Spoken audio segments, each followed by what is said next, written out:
Hello, how are you today? This is Bong Soo-jung, Korean labor attorney.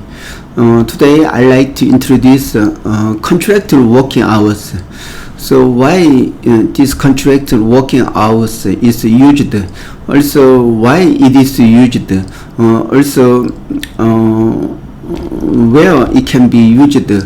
So this is what I am going to explain today. So according to the definition, the labor Article 2 of the Labor Standard Act, the contractual working hours is hours mutually agreed between employer and employee within legal standard working hours. So this the contractual working hours means like working hours mutually agreed between employee.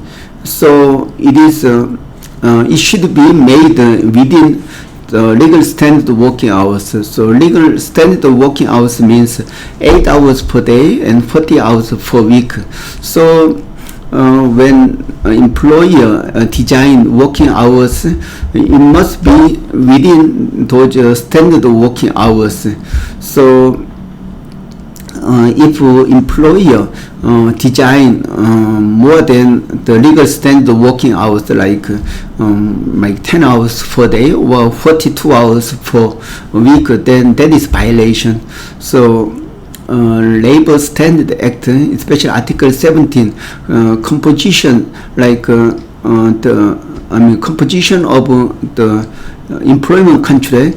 So employer must prepare some basic requirement in the employment contract. They are wages, contractual working hours, also the annual paid leave or annual public holidays.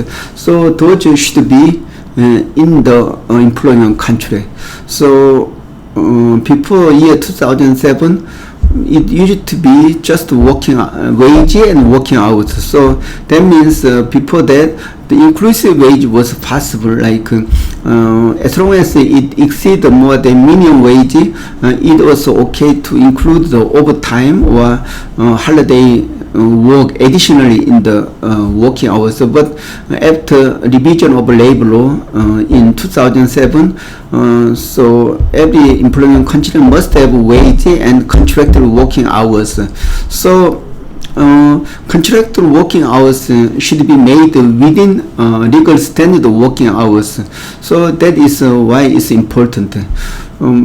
Also for the part-time workers, their working hours are shorter than working hours of a regular employee. So they have a shorter the contractual working hours. So overtime for those part-time workers, when the working hours are exceeding contractual working hours, then even though it's much shorter than legal standard working hours, for the part-time workers, employee must pay overtime for hours exceeding their contractual working hours, even though they are, for example, 20 hours per week, but still their working is exceeding more than contractual working hours. That is how it is applied.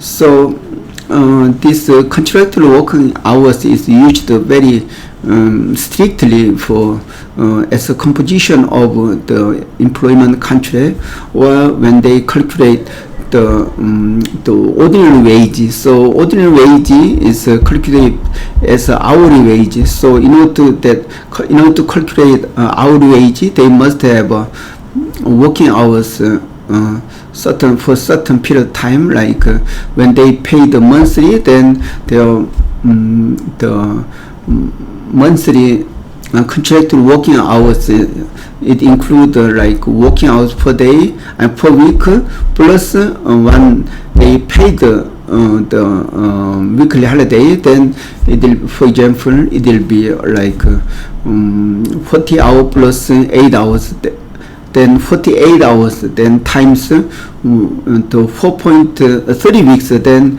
it can be 209 hours. Then based on monthly wage divided by 209 hours, then you can get some hourly wage, that is hourly ordinary wage. So this contractual working hours used to calculate those the ordinary wage.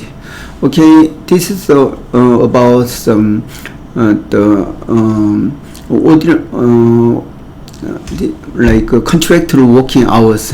Thank you for watching. Bye bye.